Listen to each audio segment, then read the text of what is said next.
most of you, but for those I don't. I'm Jennifer Wellstream. I'm the Executive Director of the Museum of Art, and I'm delighted you're all here for this conversation, which I'm very excited about. When we started the Museum Passport series, the idea was to connect our community to cities and museums in locations where many of you might be traveling to or where you might spend part of your time. And we carefully select exhibitions that we think will be of interest that the Raphael show is not going to come to. A local art historian who could share sort of knowledge about Raphael and take us through the exhibition. But one of the other ideas of this series was to connect us to conversations that are taking place in museums and art communities across the country. And that's what tonight's talk is about. We titled it the Reimagined Museum simply because that is something that many people are thinking about. Whether we create museums within four white walls, we take them outside, we think of them as constantly evolving. And that was also sort of a timely conversation considering we're looking at relocating to a larger space. So I'm thrilled we have two exceptional and innovative curatorial minds here tonight. I'll start with Ali Gass. Ali is the founding director and chief curator of the ICA, Institute of Contemporary Art, San Francisco. ICA-SF is a non-collecting, very dynamic, and now nomadic contemporary art museum, which I know she'll talk about. It opened in 2022, and Ali is really reshaping how contemporary art can be presented, experienced. Some of you were on a trip with us to San Francisco. We saw the ICA at the Transamerica building. It's really about how can we use, well, you know this, but like spaces that sit there, maybe not occupied, and how can we create them.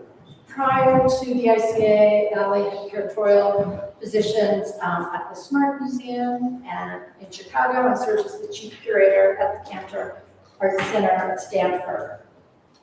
Matthew Thompson is an independent curator and senior cultural advisor at the intersection of contemporary art, landscape, and the built environment.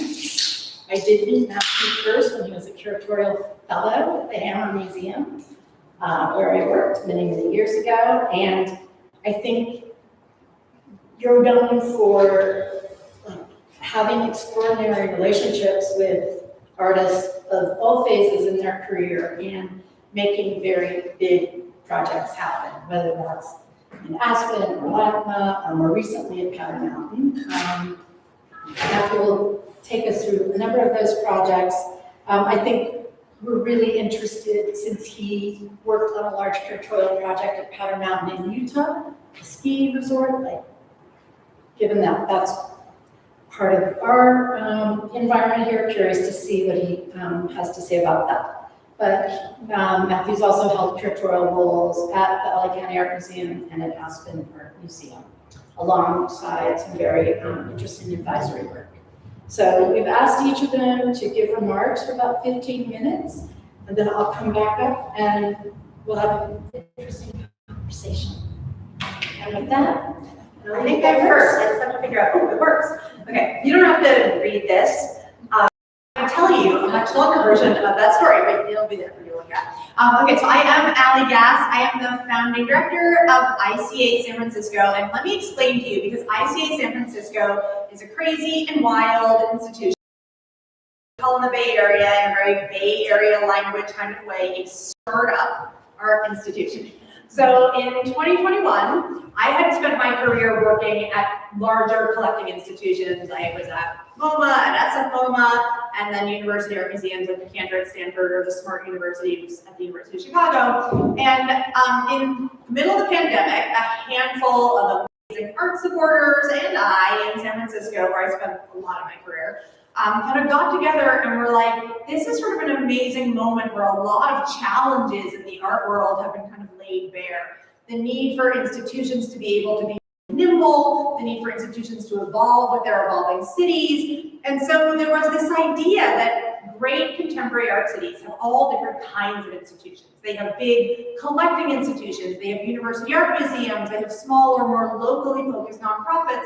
They also often have ambitious non-collecting institutions, institutions that don't have collections, but invite artists to that city from all over the world, artists from that city, to kind of push their, try new things, take really kind of experimental risks.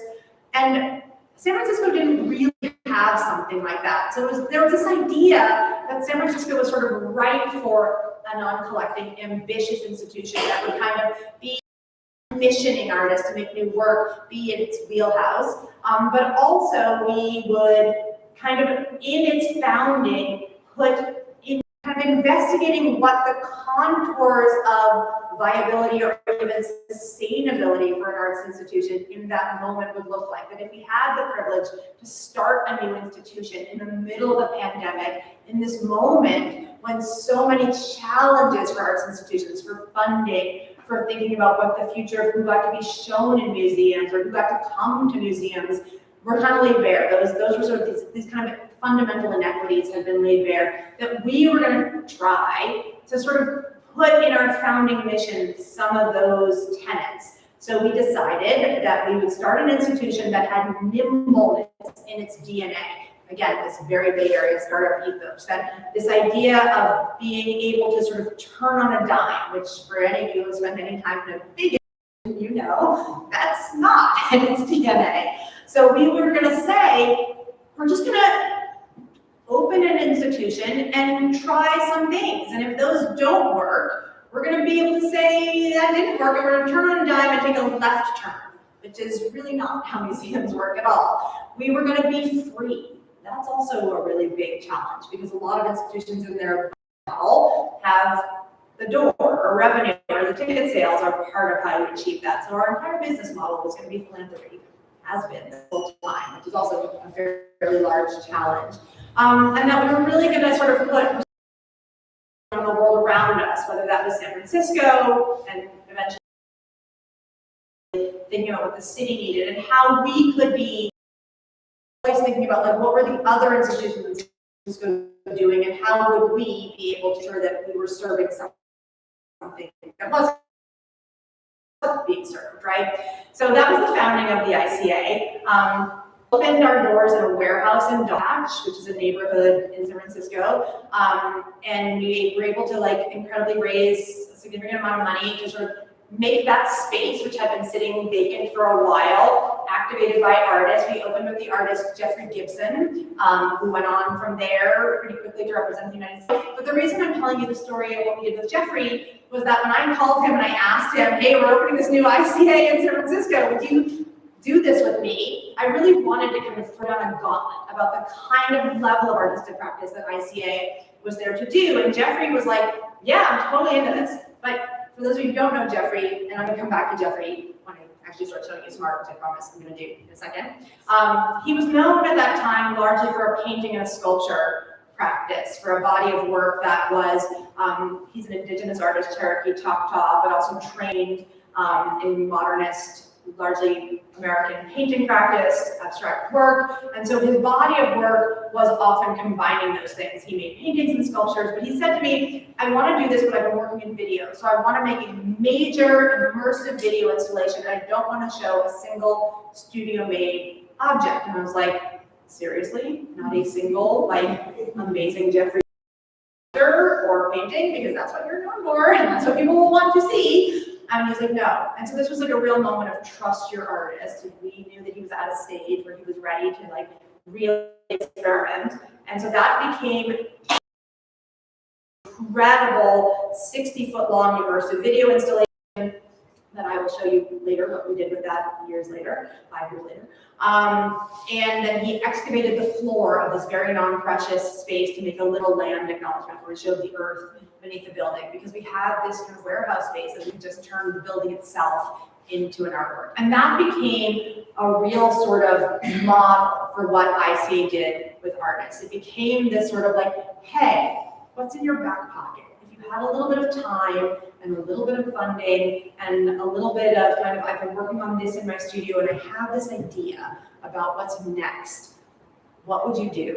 And that's sort of what ICA has become known for. We do not have a collection, so we don't do the mid-career retrospective. We do a kind of what I always like to say with artists, when they have their mid-career retrospective at the Whitney or the wherever, they're gonna have to contend with what they did at ICA because it marked a kind of shift in what's next. So the reason I'm telling this whole story is that we were also founded to kind of examine the contours of financial viability and evolving with our evolving city. We were in that warehouse and dog patch for about 2 years. We came to really understand that for a startup museum that had no endowment, no real cash reserve, and was really committing to funding big artist ambitious projects, that was not incredibly financially viable when we were paying a quarter of our operating budget on rent on this building. We also were in a moment in San Francisco when there was an enormous focus on revitalization of the city itself, especially the downtown of our city. There was a lot of vacancies in downtown San Francisco coming out of the pandemic. So we got a lot of conversations with our mayor's office, with real estate developers, where they were like, hey, would you be willing to relocate ICA San Francisco to downtown? Because we're really focused on what contemporary art and culture can do for economic revitalization. This served kind of 2 purposes for us, and we did decide, this is part of our take a left turn if something isn't working, and like literally over a summer, we decided, yes, we're gonna become an institution that does not have a permanent home. We did have a 15-year lease that we extricated out of on that warehouse and dog patch. And we, in a partnership deal with a major real estate developer, we moved to a vacant bank building that had been sitting in the middle of the financial district in downtown San Francisco that was called the Cube, to a deal that did not give us necessarily longevity, but was kind of an amazing space. It had been sitting empty for 10 years at a really significant corner of downtown San Francisco. And we activated that space, and I'm gonna start showing you some pictures.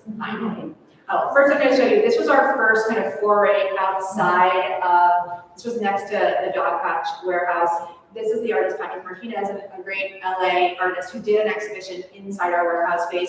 But this was the beginning of a model that we have evolved into, which is working outside the walls of spaces, but also in many partnerships with downtown. This is a partnership with the Warriors, our basketball team, and a local community violence prevention organization. So Patrick Martinez did a major exhibition inside our space with objects, but then he also painted this sort of derelict basketball court that the Warriors funded for us. And Patrick painted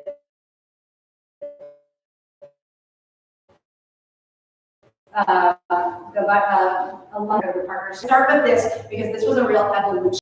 Where we started to partner with organizations to fund public art projects. We moved to this bank building, which was this crazy building that did not look anything like a museum, did not have white walls, had been half renovated in a deal with a co-working space that then went, a co-working company that then went, you can imagine what co-working company that is, and they had renovated it with the like stairwell down to this like defunct basement. And we knew we had about a year in this space, and I kind of knew that what was beginning to make sense in this moment in San Francisco was this activation of really interesting vacant spaces, and that contemporary art didn't require an enormous amount of infrastructure, right? So we were pulling electricity because the space looked nice, but didn't actually have a lot of infrastructure at all. So like my staff was sitting here heating like space heaters when they were sitting at the front desk. But we made the space look amazing. So this is an incredible exhibition we did with the Bay Area artist Masako Miki, where we kind of took advantage of the fact that we had to then like walk down into this dreamlike world. So she's a Japanese-American artist, and these are her reimaginings of the Japanese folklore of yokai that she created. And we pulled this wallpaper, this kind of Starry Night wallpaper, out of her drawings and made it such that you were kind of like walking into one of Masako Miki's like night parade drawings. And this show has now traveled to Boston and will travel on to Cleveland. So we've been able to kind of function and operate sort of like a traditional museum, even though this was this incredibly site-responsive exhibition. So while we spent our year in the Cube, we had a number of different conversations with other real estate developers. I will also say that like our visitorship upticked 10x while we were free in the Cube. And we had the mayor of San Francisco spend quite a bit of time talking about us as sort of evidence of what can happen when contemporary art activates a once vacant space. And we were able to sort of do, with partnership, we have a very small team, and we partner with a local architect who helps us do exhibition design. We contract with art handlers who come in and install our show. So we really are like always trying to figure out how to put the most money into the art projects, the least money into the spaces, and how can we continue to find a diversified funding model through things like partnership with real estate developers, which is a very different way of working.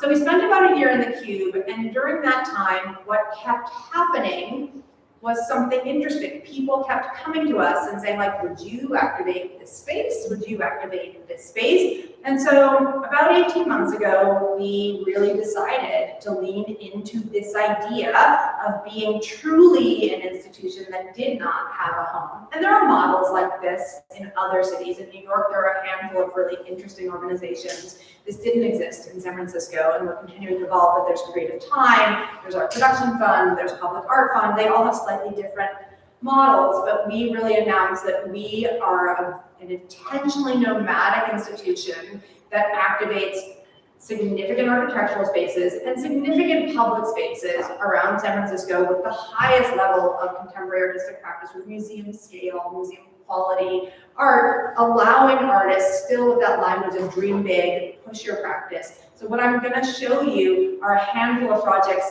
all done this year, which is why I'm exhausted, but really are kind of like our sort of, what has been, I think, some of the most interesting projects ICA has done in our 5th year in existence. And we are going on, I was just talking with these guys, to really sort of lean into what serves San Francisco now, right? This real continued vibrancy of the city through public art is not totally the right word, because we're also saying public art often sounds like you're putting a bronze sculpture in a plaza.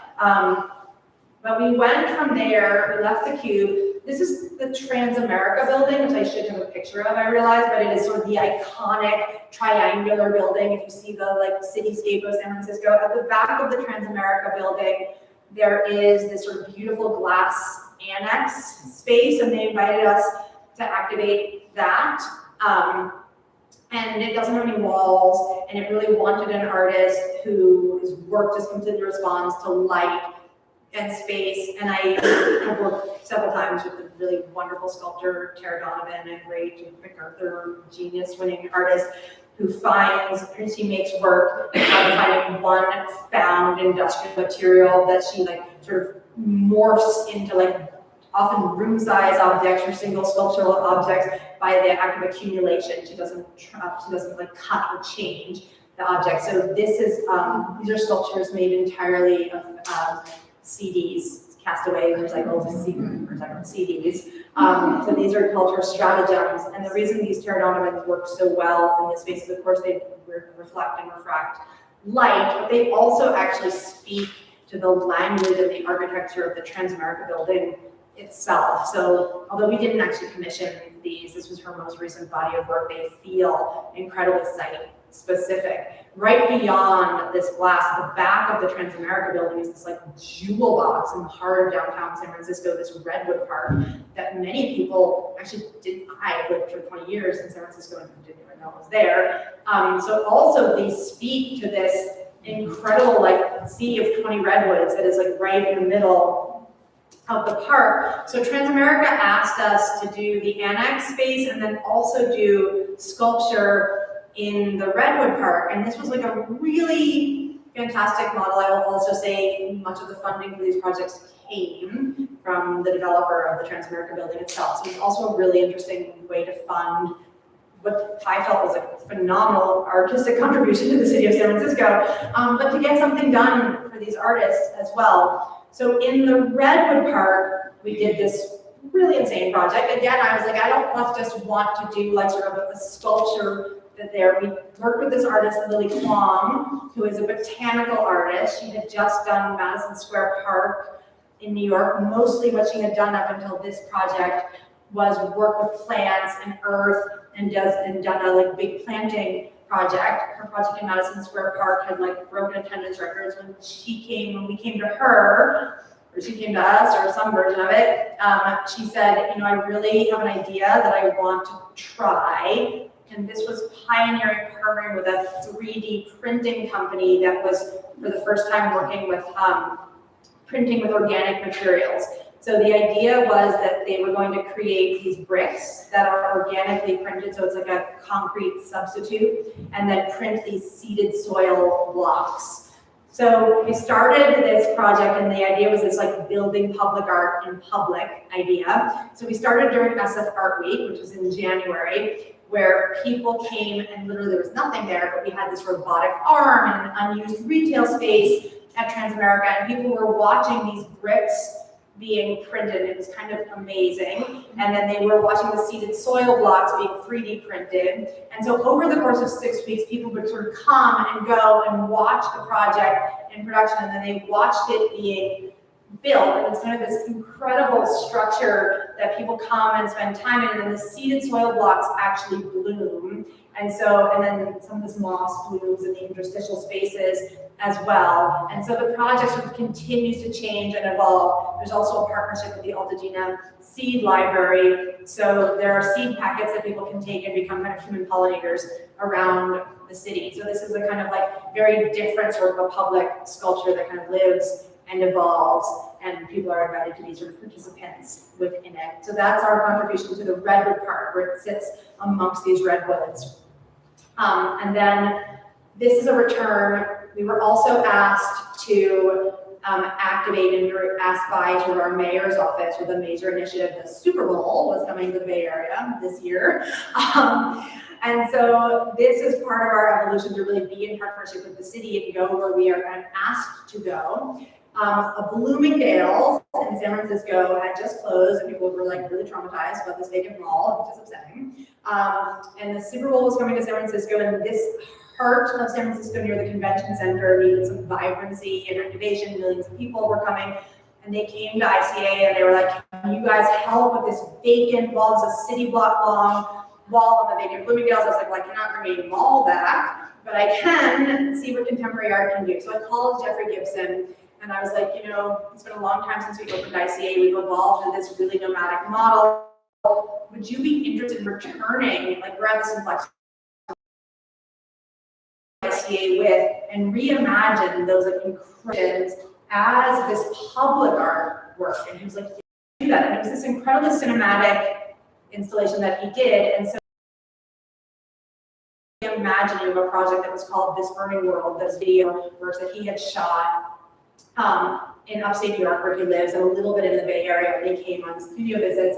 And these are all now the stills from that video. That was a 20-minute loop stitched and knitted together, and they're all about indigenous kinship philosophies and the beauty and magic of the earth that overlaid with like classic Jeffrey Gibson language as a blend of indigenous language, of sort of indigenous mark making and modernist painting mark making. And so stitched together, it is this incredible experience. So you stand either in front of it and it is overwhelming in this cinematic scene, or you drive by it, or you walk by it, and it really does have this cinematic effect. These are drone photos of what it looks like, and it really did translate into this pretty powerful installation, and it's just vinyl, like beautifully printed on a glass facade of a building, but it's a kind of amazing transformation of a city block, and I'm very proud of this project, and it's kind of a continuation and a reimagining of returning to a project that really launched ICA. I think this is, and then we were asked to do another one. I also really like this one. This is a Bay Area artist. It's a little bit less like dramatic, but this is the last project I'm going to talk about. But we were asked to kind of like begin to fill out this arts corridor. It's near SVMoA. It's near the Museum of the African Diaspora. It's near the convention center, and we probably will do.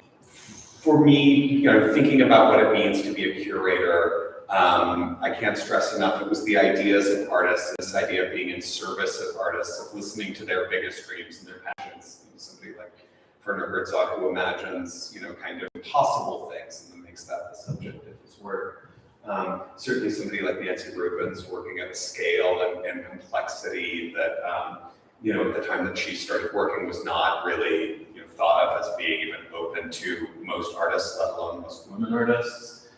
Chris Burton, who I think of as having, public and engaging the public as like the through line for his practice, and most people really think of urban light and LACMA as this kind of crowning achievement, but certainly for me, these early commercial works that he did where he made commercials and put them on television and bought advertising time, and really thinking about audience and how to connect with different audiences in different ways, totally revolutionary when he did that in the 70s.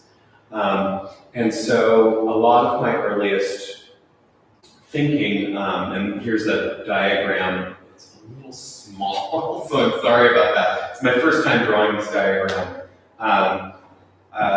Artists really informed how I came to think about site.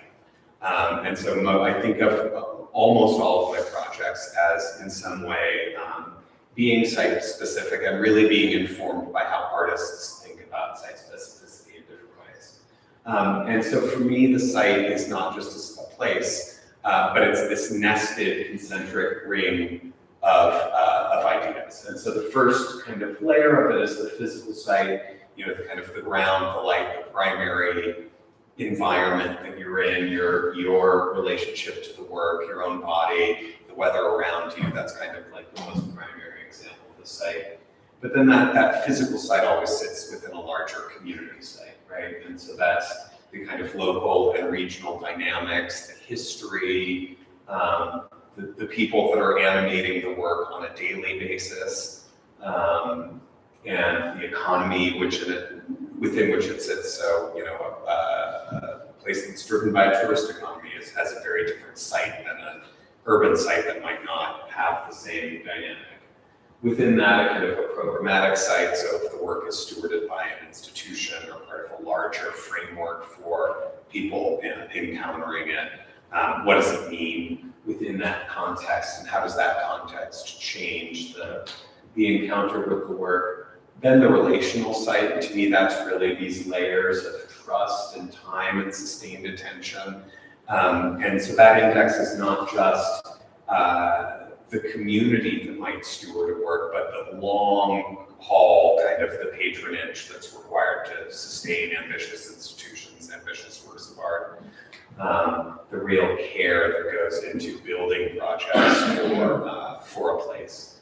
And then in that outer ring, the kind of discursive site, so the art historical lineage that this work is tapping into, the kind of critical conversation that it might be a part of, how that can influence how we're approaching a work or how we understand it. So as Jennifer mentioned, I'll skip my early work and mistakes at the Hammer. Jennifer was really nice to bring those up. My first curatorial job outside of Los Angeles was in Aspen at the Aspen Art Museum.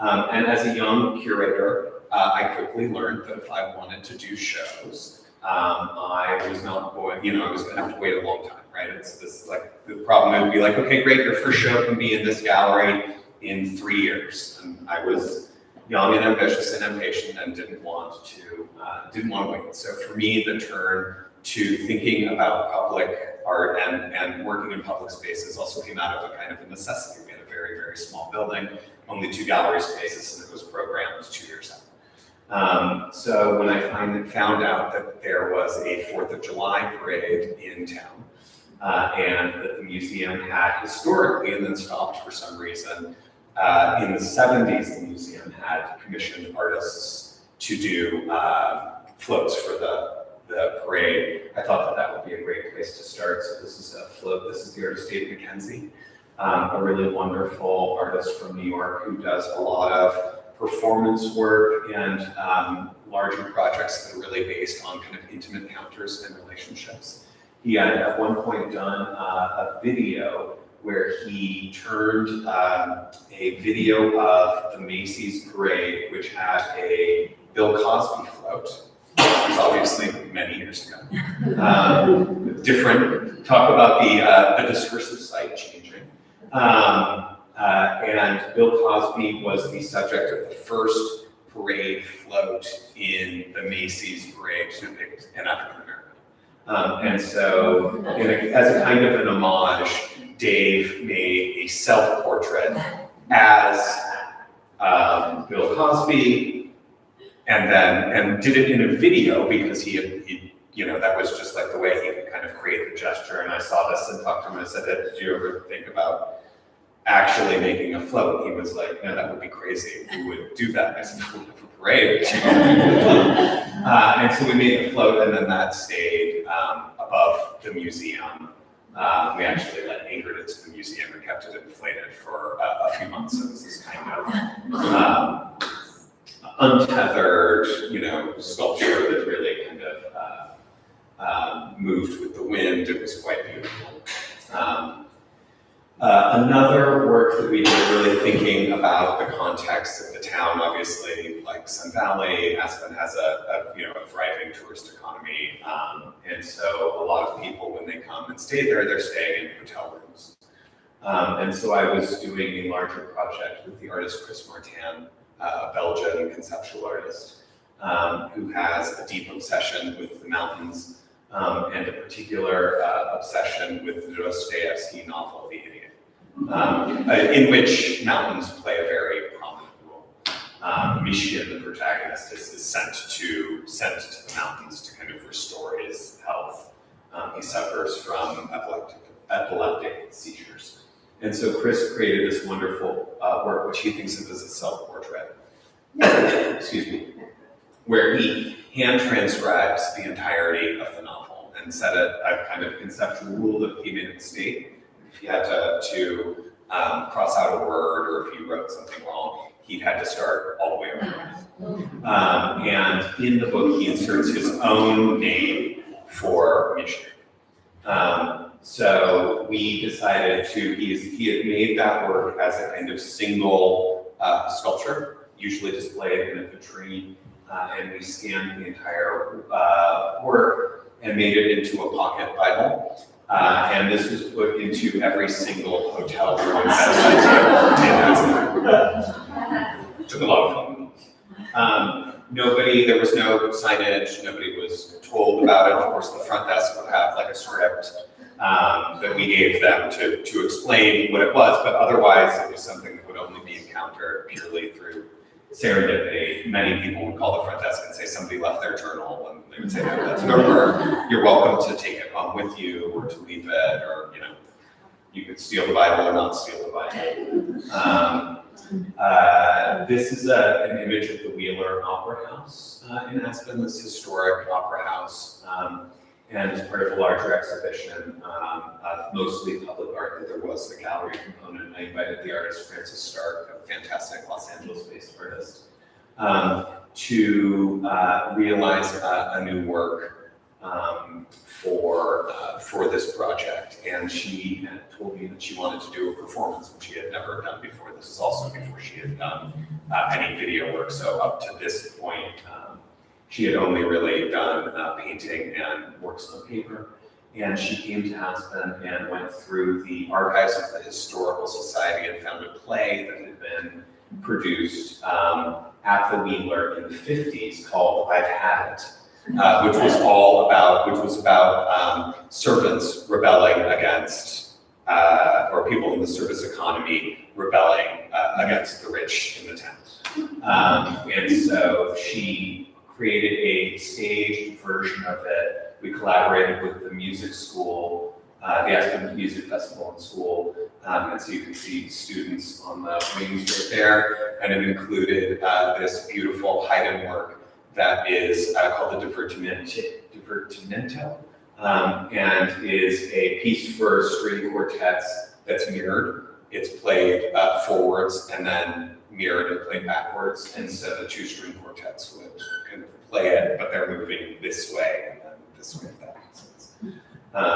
And then Francis gave this kind of very impassioned performance using slides, treating the whole thing as a kind of a libretto. So there's this libretto that flows through, wearing one of her telephone dresses, which has her actual phone number on it. So you could call her up. I don't know if that's still her phone number at the time.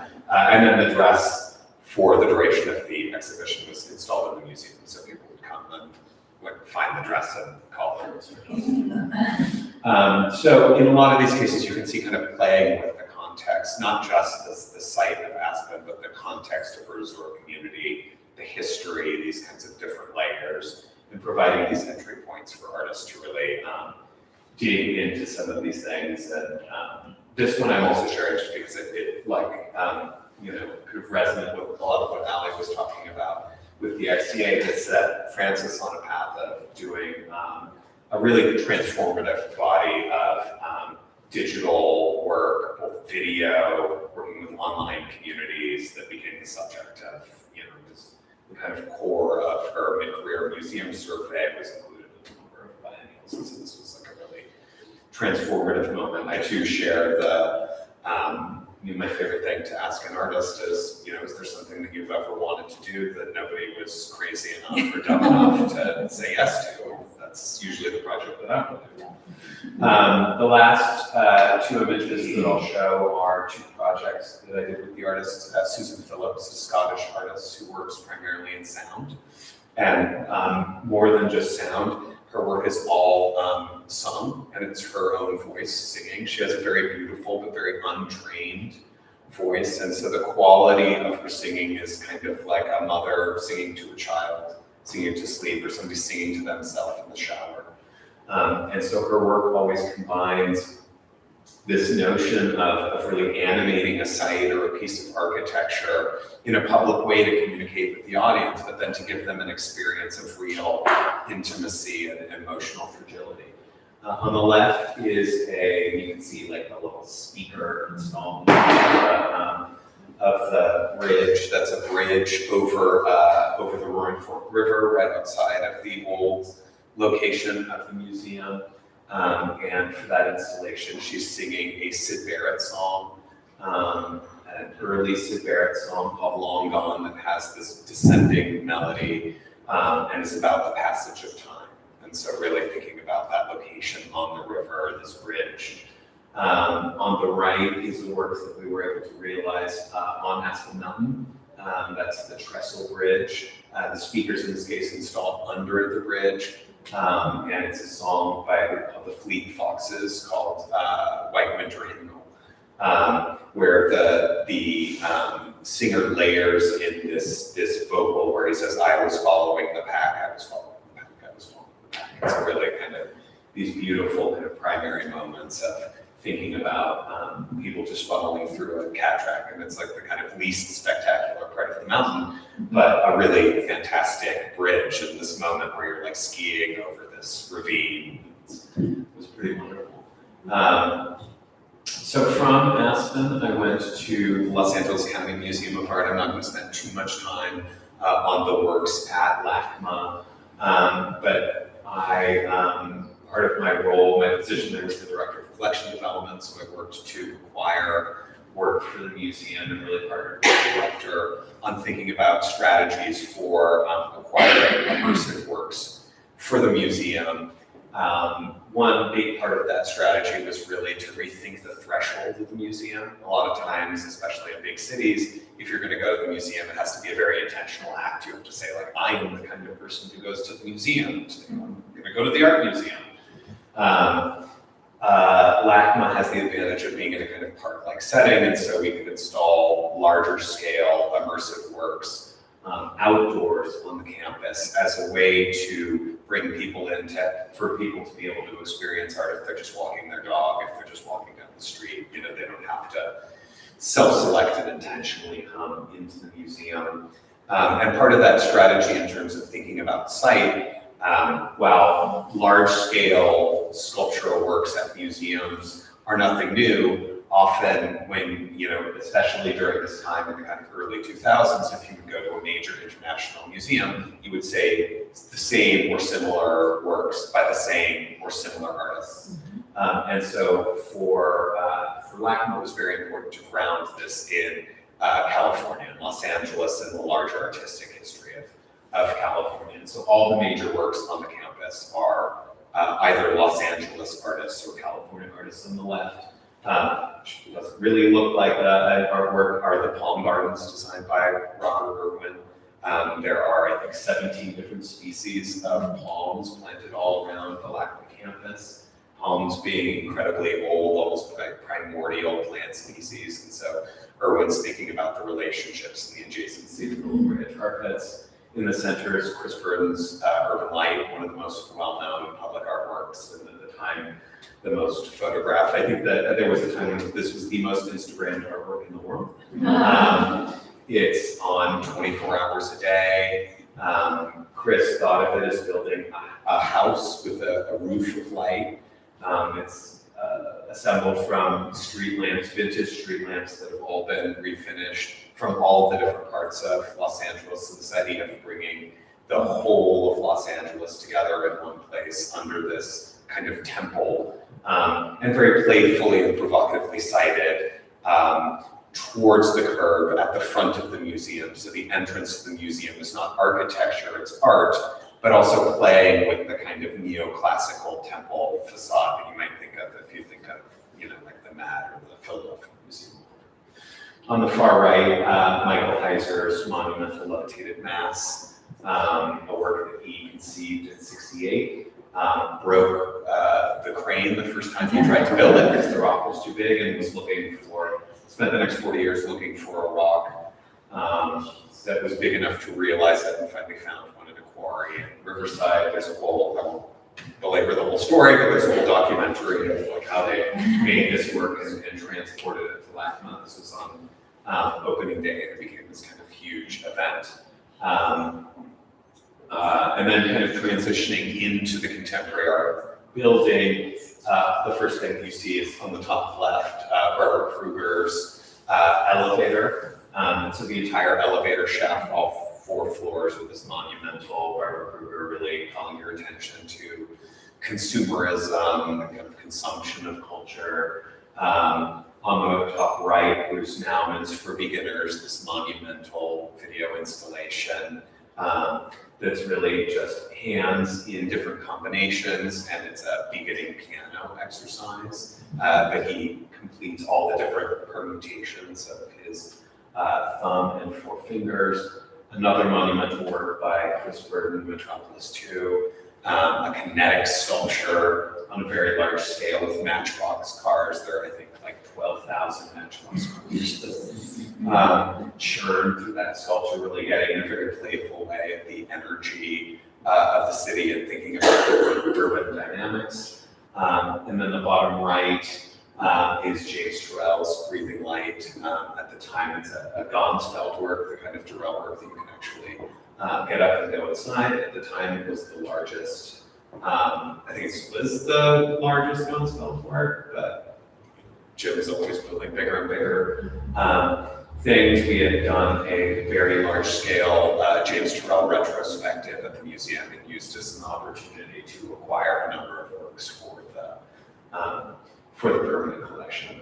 And fun fact about that picture, that is actually Jeff Bridges and his wife, which I bring up because of the next large scale sculpture that I helped acquire for the museum. This is John Lautner's Sheets Goldstein residence. If you all are fans of the movie The Big Lebowski, this is also Jeffrey Treehorn's house. So you can picture Jeff Bridges like being on one of those couches.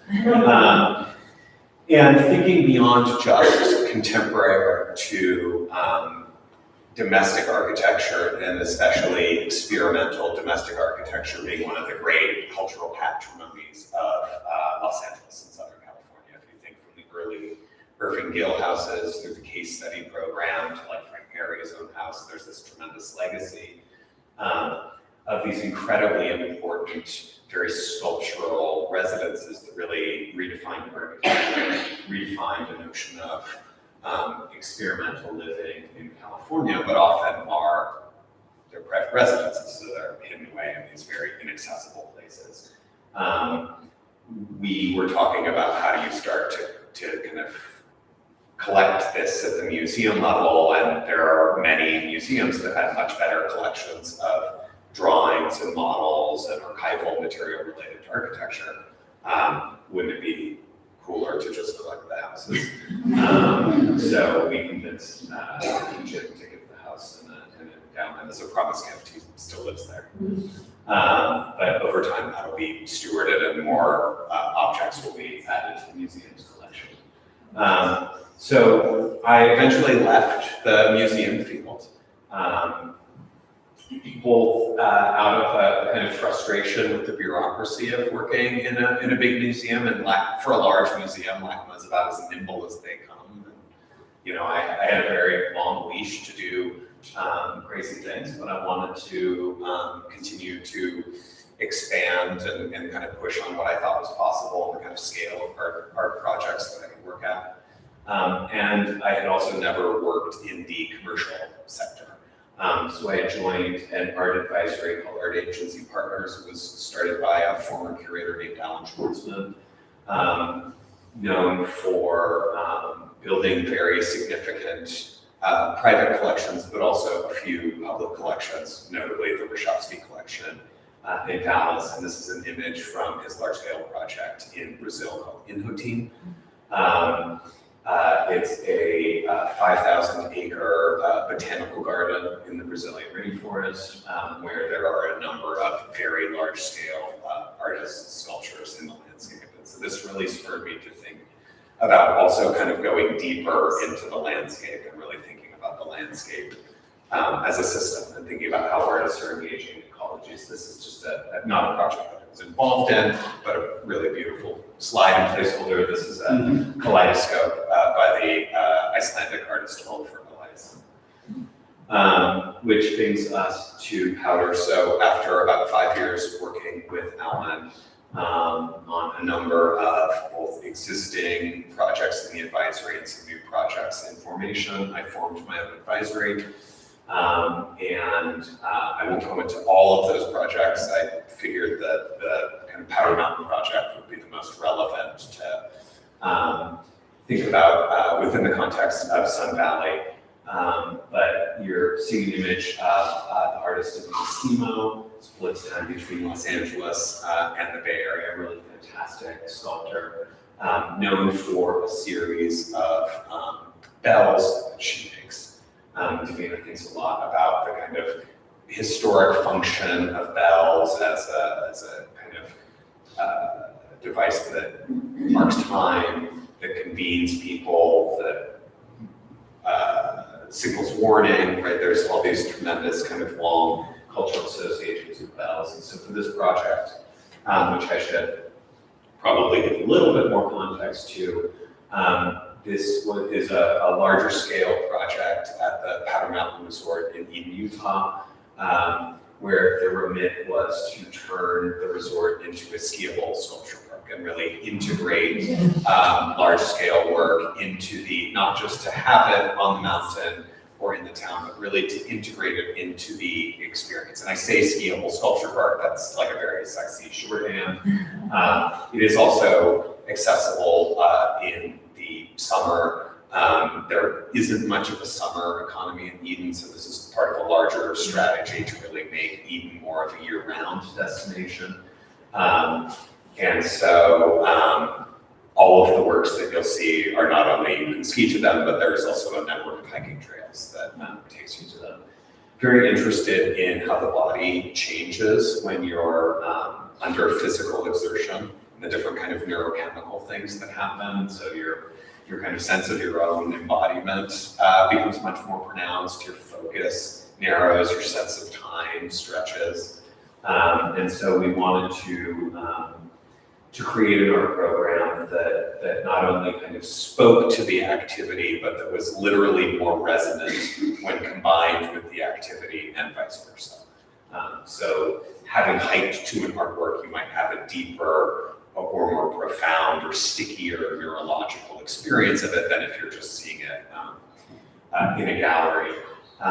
There are 3 bells, you're only seeing 1 here, 3 matched bells, and you can sort of see that there's this subtle perforation in these bells, a nod to Nancy Holt's stun tunnels, which are about 2 hours by car from Powder Mountain. So one of the things that we really wanted to do was also ground this project in the history of land art, which is, in Utah, not only with Robert Smith's and Spiral Jetty, which is only about an hour from the ski mountain, and sun tunnels, as I mentioned, but this much deeper history when you think about petroglyph sites and Anasazi sites, and really throughout the whole Southwest, this 2,000 year tradition of artists thinking at kind of architectonic scale and using it to think about the cosmos. There are 3 bells installed on the mountain. They're installed on these kinds of hidden spots that are kind of like, spots where you might have to hike up a little bit, but that it opens a really fantastic line onto a ski run. So kind of like we would just say like local spots, right? Like not the kinds of spots that tourists would know, but you would go to them and you could ring the bell, and each bell's tuned slightly differently. And so as you're skiing around the rest of the resort, you can hear a bell and say, oh, somebody's about to ski, somebody's about to throw themselves off Sanctuary or jump in on Grizzly or, wherever these different parts, and it creates a different kind of composition that's activated by the rhythm of the mountain itself. This is a work by the Paris-based American artist Jordan Kelly. They work primarily in choreography and movement and video, but do create some sculptural objects that come out of these performances, like an acrylic canopy for when the weather's really bad, so the kids don't get snowed on, with this beautiful colored vinyl gel that goes up, all based actually on a Trisha Brown performance called Roof Piece. And in the original dance piece, Roof Piece, dancers kind of transmit a dance from rooftop to rooftop through imitative movement. So one dancer will start, the next dancer will see and kind of imitate the movement, and it's transmitted on and on, much the same way that you learn to ski, right? Your ski instructor shows you pizza and French fries, and you kind of eat those things. Also really thinking about this moment of learning when you might be scared as a kid. You might your parents kind of drop you off at ski school and they're gone. And so wanting to create something very bright and playful and inclusive that just creates a different kind of feeling during the day. And then it kind of functions as a sundial as the sun moves across the work. Kids on the inside, you gotta picture the kids. And that's also an example of how we wanted to treat the infrastructure of the resort as part of the project, not as something to be hidden, but as something to be celebrated, something to really look at and try to transform your experience of waiting in a lift line or being on the ski lift. So we commissioned the artist EJ Hill to do 3 new lifts. Now, when I say we commissioned him to do lifts, EJ wasn't sitting and engineering a lift. We worked with, rest assured, we worked with Doppelmayr to do these. But EJ specified unique colorways for each of the lifts and sculptural interventions on each lift, creating this really, really beautiful experience against the backdrop. So this is a new lift that went in that year up to the Lightning Ridge area. This is a base of the lift called Paradise, and you can kind of see a neon work there that says, at the edge of the earth lies a love song, and this is really at the kind of the outer edge of the resort. And if any of you have been to Powder Mountain, you know that the topography on the mountain is upside down. You actually drive all the way up to the mountain and park at the top and then ski down and take lifts up. There's no base village or anything like that. So you do have this feeling of almost like driving to the edge of the world and almost driving off of it when you get up to the resort. This second to last work, this is a work by Nancy Holt. As I mentioned earlier, wanting to really connect the program to land art, historical land art, in a direct way. We worked very closely with the Holtzmithson Foundation to understand what work might be able to be posthumously realized on the site. This is a work called Starfire from 1986, originally commissioned for Alaska for a temporary project in Alaska. She actually was so popular they invited her back to do it a second time for like a kind of, like week-long sculpture festival biennial project. And Nancy had proposed it several times as a permanent installation, but it was never realized. It's a series of 7 fire pits in the shape of the Big Dipper with the North Star. And you can see sited here looking out towards the Great Basin.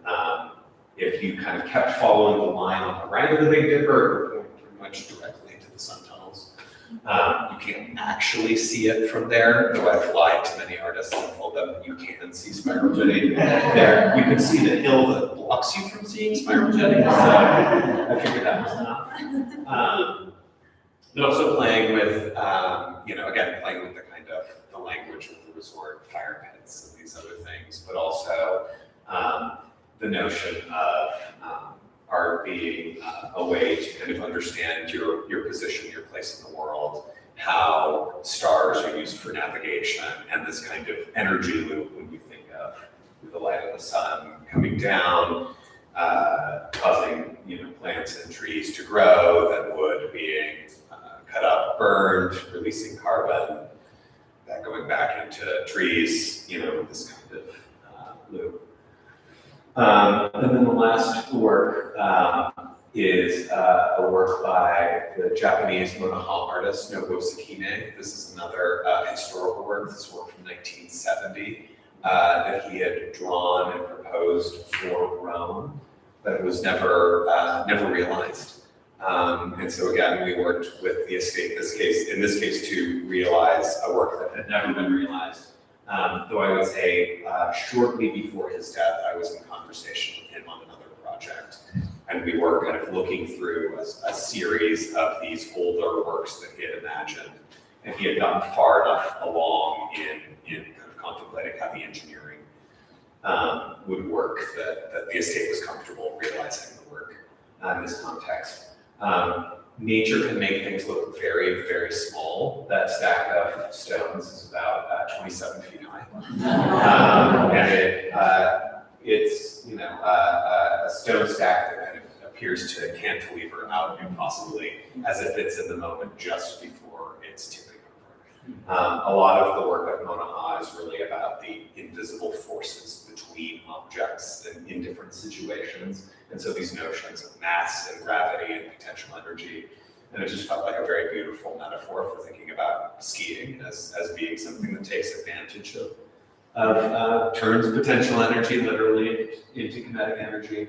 But also another work that is kind of playing with this notion, we started to call it mountain vernacular, but thinking about these vernacular forms of expression that you see on a mountain. So like bells being very, very familiar in alpine contexts, stone stacks being, like on hiking trails, and everything else being very, very common things that you run into. The last 2 things I'll show are forthcoming works that are going to be included in a purpose-built trailside pavilion.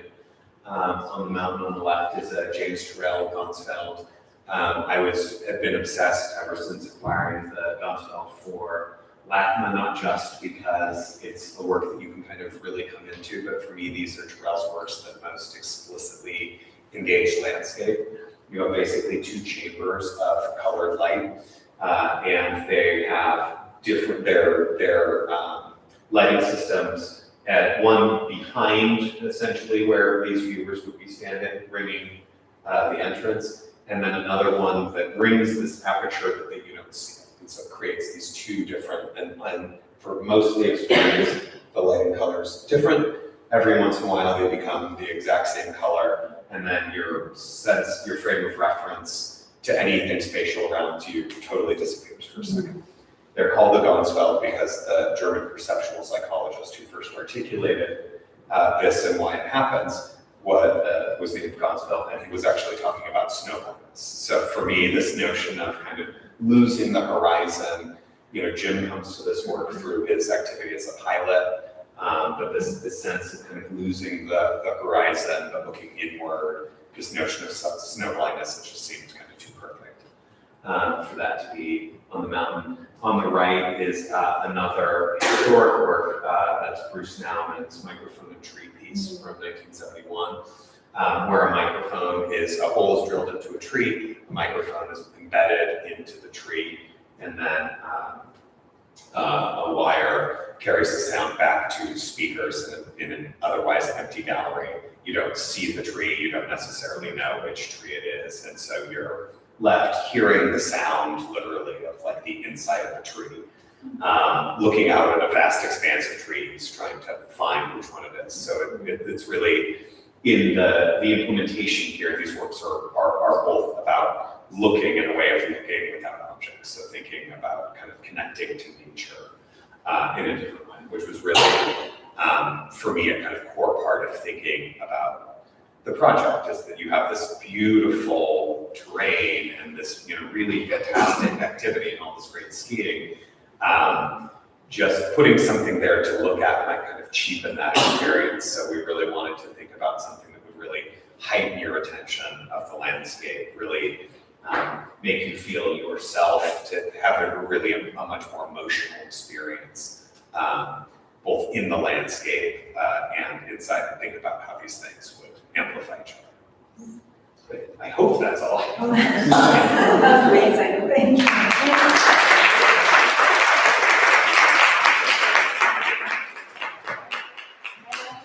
I don't know if questions, because I'm just looking at time, but this slide is perfect for my question for the two of you. When you're talking to artists and you're inviting them to think big and something they've never been able to realize. Do they want to do it indoors or outdoors? I loved so much what you said about you're the one who takes on the crazy projects. I'm like famous for this and like always get myself into some trouble. Because I really do. I'm drawn to these like ones that seem sort of impossible, right?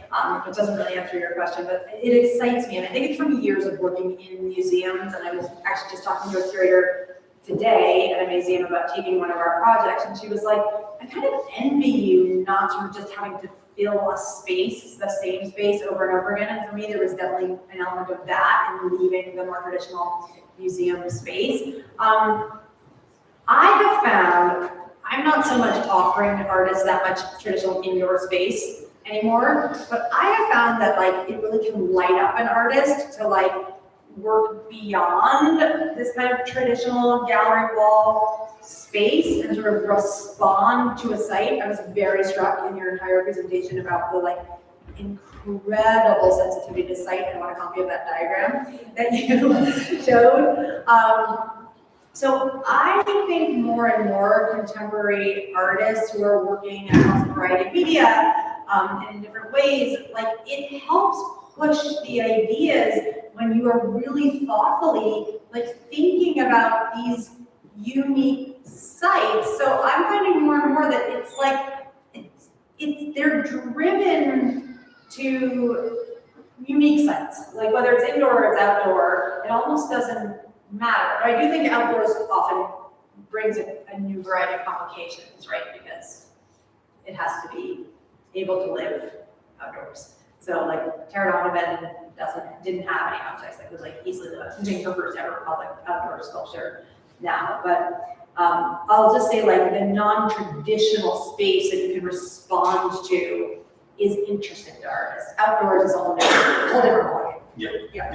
It's hugely complex. Hugely complex, yeah. What I'll say is I think that, you know, for a business, say business, for a field built on creativity, our field is not very creative. Correct. I think within the museum, you have like 3 formats. You're like, is it the solo show, the group show? Is it the mid-career survey, or is it the retrospective? And a commission like makes a museum go crazy. Yes. That definitely can break a museum's brain. And so I think, and I would say a field that is getting, you know, and it used to be the case that maybe a gallery would be much more ambitious, and certainly I can remember being a young curator in like the late 90s, early 2000s, and, you know, going to New York and you'd see like tons of video exhibitions, all these things. It doesn't happen anymore. You know, the field has gotten very, very conservative in some ways. And so I think that artists get the same invitation over and over again. And when you can provide them with an invitation to do something very different, it's an easy way to get to the top of the pile. Yeah. And so for me, that's always, it's in this perverse way, I've always liked to come to an artist with something that, you know, is just very, very different than what they might have been asked to do before. And I also think there's just something like artists love the crazy person who will, They do love the crazy person. who don't think of all the reasons to say no at first. They think of all the reasons to say yes. My museum analog for this is that there's 2 types of registrars. Yeah. There's the type of registrar that when you propose an idea, they're like, that's crazy, we can't do that for all these reasons. Correct. Then there's the other type that will say, that's crazy, let's figure out how to do it. Let's figure out the safe way to do it, the right way to do it, right? And you can extrapolate that to, you know, certainly for these works outdoors, you need the right kind of engineer, not just somebody who knows how to engineer something, but somebody who's not going to sit down and say, why on earth would you do this? Somebody would say, this is amazing, and we're going to figure out how to do it safely. We're going to figure out how to do it economically. Yeah. An engineer or architect and someone who speaks artist every time, I would say. Yes. Questions? Is the Bloomingdale's, we give them permanent or? No, it's not permanent, and sort of nothing that we do so far has been permanent. The Bloomingdale's work will probably stay up until they tell us to take it down. So we're sort of buddies now with it has been sold, but the developers who have bought it are like, it's gonna take us a very long time to make anything actually happen with this building, like 3 to 5 years. But I've done a lot of vinyl work and it just stays up and is fine for a long time, especially in the climate of San Francisco. So we have funds reserved to take it down at some point, but it'll stay up until they actually need that building to be something, which will be a while, unfortunately. And we got to see it going up, Yeah, which was really fun. really cool. With the people on the boom lift? Yeah. Yes, that's scary.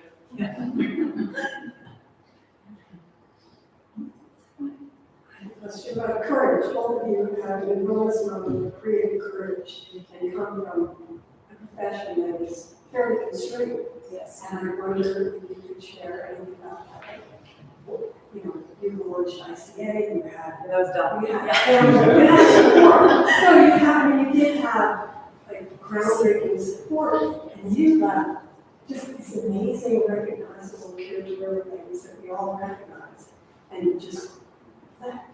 You know. So I just wondered. Yeah, I did that too, by the way. Yeah. You know, what do you think about that?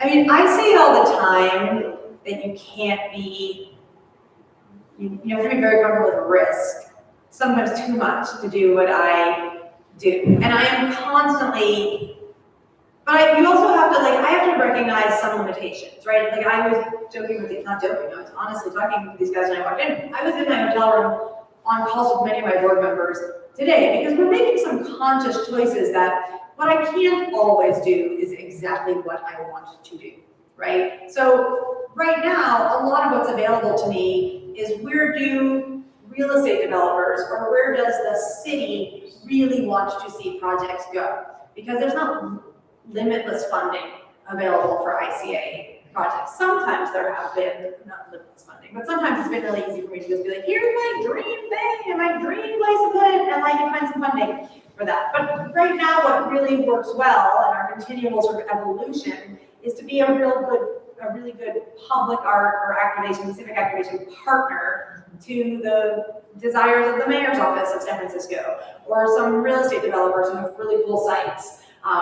And the projects that I will say yes to in those contexts are still the ones that allow me to like pick the artist and propose the project. So I'm not quite yet a full like corporate art consultant, but which I may evolve into some more. But you know, that is really, so, and that still works. Some of the language I use around that is like, there's still funding for us to bring really excellent contemporary art to San Francisco.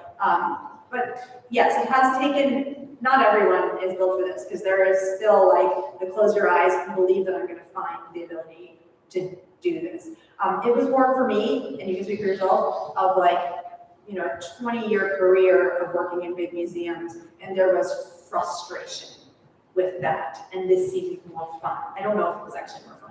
It was scarier, but Yeah, I mean, for me, it came from artists, you know, and that early training and, you know, really having it grounded to me that if it wasn't gonna, you know, if the stakes weren't high, if it wasn't gonna matter, if it wasn't really gonna be, if you weren't there to really kind of participate in this larger historical conversation of kind of what were you doing there? yeah. And, you know, that certainly gave me the drive. And then I think I was really lucky, to be quite honest, to be in some key places at some key times. And so being at the Hammer when I was in a very kind of formative period at that institution, being in LACMA when I was, and you know, in a role where I could really learn from Michael Geffin, who himself was trained by artists. Most people don't know that part of his career, but he had been at UCSD studying with Alan Caparan before he got the call to be the deputy director of the Guggenheim at 26, which is crazy. And had a real like kind of conflict about this, and went to Alan and said, you know, like, but I want to be an artist. And Alan said, well, you'll always be an artist. Why don't you just make the museum your medium? Yeah. And not to say that I'm an artist working in museums, but I like to think that like that mentality, that courage, that way of looking at the world and not just taking it as it is, but seeing how you can transform it for good, I think has always been something that's stuck with me. Thank you guys so much for coming. Thank This is you. really